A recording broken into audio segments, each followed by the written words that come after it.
வணக்கங்க. இந்த வீடியோவில் நம்ம டிஎன்பிஎஸ்சியோடைய குரூப் 5 உடைய எக்ஸாம்ஸ்க்கான ஜூலை பேட்ச் பற்றி தான் பார்க்குறோம்.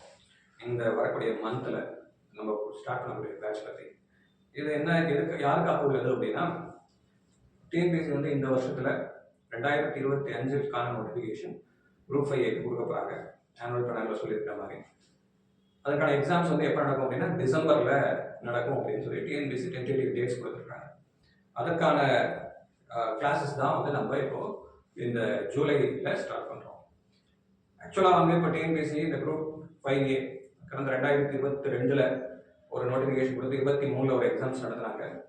அதே மாதிரி 2024 நோட்டிஃபிகேஷன் கொடுத்து 2025 ஜனவரி மாதம் 4ஆம் தேதி ஒரு எக்ஸாம் நடத்துனாங்க. அதே மாதிரி 2 எக்ஸாம்ஸ் நடத்திருக்காங்க. இந்த 2 எக்ஸாம்ஸ்லையும் நம்ம அகாடமியில் படித்தவர்கள் ஸோ ஸ்டேட் லெவலில் ரேங்க்ஸ் வாங்கியிருக்காங்க. 2023 நம்மள்கிட்ட படித்தது கேண்டிடேட்ஸில் 100% ரிசல்ட் கொடுத்துருக்கோம். ஸோ 5 பேரும் பாஸ் பண்ணி ஏஎஸ்ஓவாக இப்போதைக்கு பணிபுரிஞ்சு வருகிறாங்க.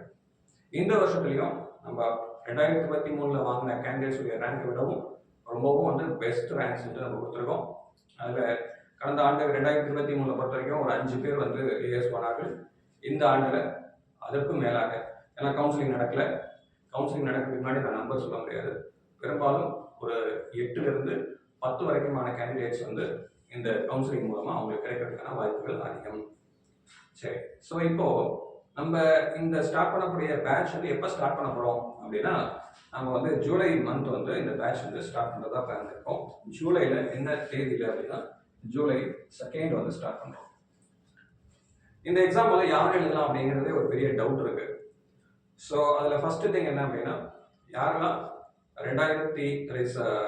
வந்து 5 இயர்ஸ் கவர்மெண்ட் சர்வீசஸில் ஜூனியர் அசிஸ்டண்ட்டாவோ பணிபுரிகிறார்களோ அவர்கள் எக்ஸாம்ஸ் வந்து எழுதலாம் அப்படிங்கிறத கடந்த 2 ஆண்டுகளாக நோட்டிஃபிகேஷன் கொடுத்துருக்காங்க. ஸோ கடந்த 5 வருஷமாக இருக்கணும், 5 வருஷம் ஜூனியர் அசிஸ்டண்ட்டாக இருக்கணும். இப்போ இந்த ரிசல்ட் படி அசிஸ்டண்ட் வந்து எலிஜிபிள். ஜூனியர் அசிஸ்டண்ட்டாக நீங்கள் ஒர்க் பண்ணுறதுல இந்த சர்வீஸ் குவாலிஃபிகேஷன் மட்டும் தான் எடுத்துப்போம் அப்படின்னு சொல்லியிருக்காங்க. இதை பற்றியான கம்ப்ளீட் டீட்டெயில் வந்து உங்களுக்கு நான் லாஸ்ட் வீடியோவில் அப்லோட் பண்ணியிருப்பேன். அதை போய் வாட்ச் பண்ணி பாருங்க யார் எலிஜிபிள் அப்படிங்கிறது.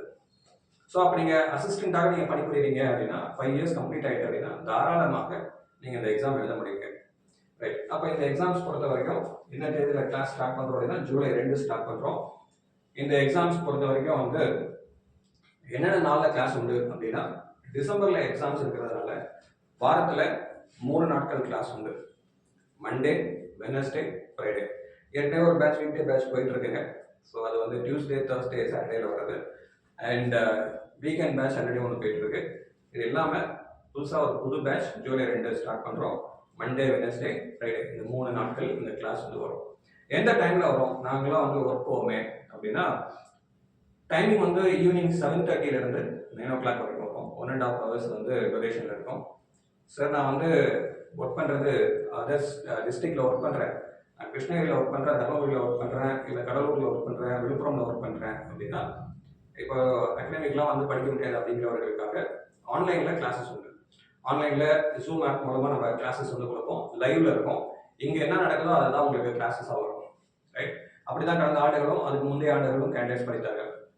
ஸோ இந்த கோர்ஸ்களுடைய ஃபீச்சர்ஸ் என்ன அப்படின்னா, கோர்ஸ் ஃபீச்சர்ஸ் பொறுத்த வரைக்கும் 3 நாள் கிளாஸ், அதோட சேர்த்து இடைப்பட்ட நாட்களில் உங்களுக்கு டெஸ்ட்டுக்கான ஏரியாஸில் டெஸ்ட் கொடுப்போம். ஸோ டெஸ்ட் வந்து இப்போ நடத்திருப்பாங்க அப்படின்னா அந்த டாப்பிக்கை பேஸ் பண்ணி டெஸ்ட் இருக்கும். ஸோ அதை நீங்கள் டேரெக்டாக இங்கே வந்து எழுதலாம். இல்லை அப்படின்னா உங்களுக்கு நார்மலாக ஒர்க் ஷீட்ஸ் வந்து கொரியர் மூலமாக அனுப்பிச்சி விட்ருவோம். அதில் நீங்கள் எழுதி பார்க்கலாம். இடைப்பட்ட நாட்களில் மண்டே, வெனஸ்டே, ஃப்ரைடே போக டியூஸ்டே அண்ட் தேர்ஸ்டே. சாட்டர்டே சண்டேல என்ன இருக்கும் அப்படின்னா, சாட்டர்டே சண்டே கண்டிப்பாக வீக்லி டெஸ்ட் இருக்கும். இந்த weekly test you can attend. இது இல்லாமல் இந்த டெஸ்ட்டில் வந்து வேற என்ன கொடுக்கப்படும் அப்படின்னா, டெஸ்ட் சீரியஸ் இருக்கும். ஜென்ரல் இங்கிலீஷ்க்கு ஒரு 10 டெஸ்ட் இருக்கும். ஜென்ரல் தமிழுக்கு 10 டெஸ்ட் இருக்கும். யூனிட் பேஸ் பண்ணி ரிவைஸ்டு சிலபஸ் அப்படின்னே சொல்லலாம். ரிவைஸ்டு பேட்டர்ன் ஆஃப் எக்ஸாமினேஷன் அடிப்படையிலேயே இந்த டெஸ்ட் வந்து கண்டக்ட் பண்ணுவோம். அது இல்லாமல் வேற இந்த கோர்ஸில் வேற என்ன கிடைக்குன்னா 10 ஃபுல் டெஸ்ட் கிடைக்கும். ஸோ 10 ஃபுல் டெஸ்ட்டுங்கிறது ஜென்ரல் தமிழில் ஃபுல் டெஸ்ட் 10 இருக்கும், ஜென்ரல் இங்கிலீஷில் 10 ஃபுல் டெஸ்ட் இருக்கும். ஆக மொத்தம் 30லிருந்து 35 டெஸ்ட் வரைக்கும் உங்களுக்கு டெஸ்ட் சீரியஸில் வருங்க. ரைட், ஸோ கடந்த ஆண்டுகளில் 30 டெஸ்ட் 20 டெஸ்ட் கொடுத்துருக்கோம். இந்த ஆண்டுகள் 30லிருந்து 35 டெஸ்ட் வரைக்கும் நம்ம கொடுக்கறதுக்கு பிளான் பண்ணியிருக்கோம். ஸோ இது எப்போ முடியும் அப்படின்னா கேண்டிடேட்ஸ் வந்து லாஸ்ட் மினிட்ல ரஷ் பண்ணாமல் இயர்லியராகவே பிளான் பண்ணி ப்ரிப்பரேஷன் ஸ்டார்ட் பண்ணால் மட்டும்தான் இந்த 30 டெஸ்ட் எழுதுறது அப்படிங்கிறது தான் பாசிபிளுங்க. நீங்கள் எந்த அளவுக்கு கிளாஸை கன்சிஸ்டன்சியோட அட்டன் பண்ணுறீங்களோ அட் த சேம் டைம் எந்த அளவுக்கு டெஸ்ட் எழுதுறீங்களோ அதுதான் உங்களோட ரிசல்ட்ஸாக இருக்கும். நான் லாஸ்ட் வீடியோவில் இந்த பாஸ் பண்ண கேண்டிடேட்ஸுடைய வீடியோஸ் போட்டப்பையும் மார்க் வச்சு நான் சொன்னது என்ன அப்படின்னா, யாரெல்லாம் ப்ராப்பராக டெஸ்ட் எழுதினார்களோ, யாரெல்லாம் கிளாஸ் கரெக்டாக அட்டன் பண்ணாங்களோ அவங்களாம் கிளியர் பண்ணாங்க. ஸோ அதனால் நம்மளுக்கு டைம் இல்லை, மற்ற கமிட்மெண்ட்ஸ் இருக்குது அப்படின்னு இருந்தாலும் இதற்காக டைம் ஸ்பெண்ட் பண்ணி நீங்கள் படிச்சீங்கன்னா உங்களுக்கு வேகன்சிஸ் சப்போஸ் டிஎன்பிஎஸ்சி கூட கொடுத்தாங்கன்னா நீங்கள் எளிதாக பாஸ் பண்ணுறதுக்கு வாய்ப்புகள் அதிகம். ஸோ இயர்லியராக ப்ரிப்பரேஷன் ஸ்டார்ட் பண்ணுங்கள். ஸோ இப்போ நான் இந்த இதுக்கு ஜாயின் பண்ணணும்னா நான் என்ன சார் பண்ணணும் அப்படின்னா, ஜாயின் பண்ணுறதுனா இதில் இருக்கக்கூடிய நம்பருக்கு கால் பண்ணுங்கள், இல்லை அப்படின்னா வாட்ஸ்அப்பில் மெசேஜ் பண்ணுங்கள். யூ கேன் ஜாயின் பண்ணோம் அப்படின்னா கோர்ஸ் நேம் போட்டு உங்களுடைய நேம் போட்டு நீங்கள் first of all 5 years complete பண்ணியிருக்கீங்களா அப்படிங்கிறதையும் கன்ஃபார்ம் பண்ணிக்கோங்க. ஸோ சே ஃபார் எக்ஸாம்பிள் உங்களுடைய அந்த என்ன வரும் அப்படின்னா குவாலிஃபிகேஷன் அப்படிங்கிறது எஜுகேஷன் குவாலிஃபிகேஷன் கொடுத்துருப்பாங்க, சர்வீஸ் குவாலிஃபிகேஷன் இன்னொன்று இருக்குது. அந்த குவாலிஃபிகேஷனை நீங்கள் ஃபுல்ஃபில் பண்ணிருக்கீங்களான்னு பாருங்க. அதுக்கான வீடியோ நான் அடுத்தது போஸ்ட் பண்ணுறேன், அதையும் நீங்கள் வாட்ச் பண்ணுங்கள். ஸோ அப்போ இந்த எக்ஸாம்ஸ் பொறுத்த வரைக்கும், இந்த கிளாஸ் பொறுத்த வரைக்கும் கிளாஸ் இருக்க போது இடைப்பட்ட நாட்களில் டெஸ்ட் இருக்க போது வாரத்தில் 3 நாட்கள் கிளாஸு, அது இல்லாமல் இடைப்பட்ட நாட்களில் டெஸ்ட் இருக்கும், அது இல்லாமல் சாட்டர்டே சண்டேல டெஸ்ட் சீரியஸும் வீக்லி டெஸ்ட்டும் இருக்கும். அதோட சேர்த்து உங்களுக்கு வில் ப்ரொவைட் மெட்டீரியல். இப்போ நான் தமிழ் புக்கை எல்லாத்தையும் வச்சு படிக்கணுமா, இங்கிலீஷ் புக் எல்லாத்தையும் வச்சு படிக்கணுமா, நான் தேவையில்லை. Will provide material. மெட்டீரியல் அப்படிங்கிறது ஒரு புக்லெட்டாக உங்களுக்கு வராது, ஏன்னா இதை வந்து இயர் ஆன் இயர் நம்ம சிலபஸ்க்கு அந்த மாதிரி மாத்திரம் அப்படிங்கிறதுனால அண்ட் கொஸ்டின் பேப்பரோடைய பேட்டர்ன் தகுந்த மாதிரி மாத்திரங்கிறதுனால ரிசர்ச் ரைட்டிங்னா அடிஷ்னலான இன்ஃபர்மேஷனும் ட்ரான்ஸ்லேஷன் எல்லாம் கரெக்டாக பேஸ் பண்ணியான ட்ரான்ஸ்லேஷன் கொடுக்கறதுனால ஹேண்ட் அவுட்ஸாக வில் ப்ரொவைட் மெட்டீரியல். ரைட்டா? ஸோ அதனால் ஹேண்ட் அவுட்ஸ் கிடைக்கும், ஒவ்வொரு டாப்பிக்கும் ஹேண்ட் அவுட்ஸ் கிடைக்கும், ஒவ்வொரு டாப்பிக்கும் வில் ப்ரொவைட் எக்ஸசைசஸ்.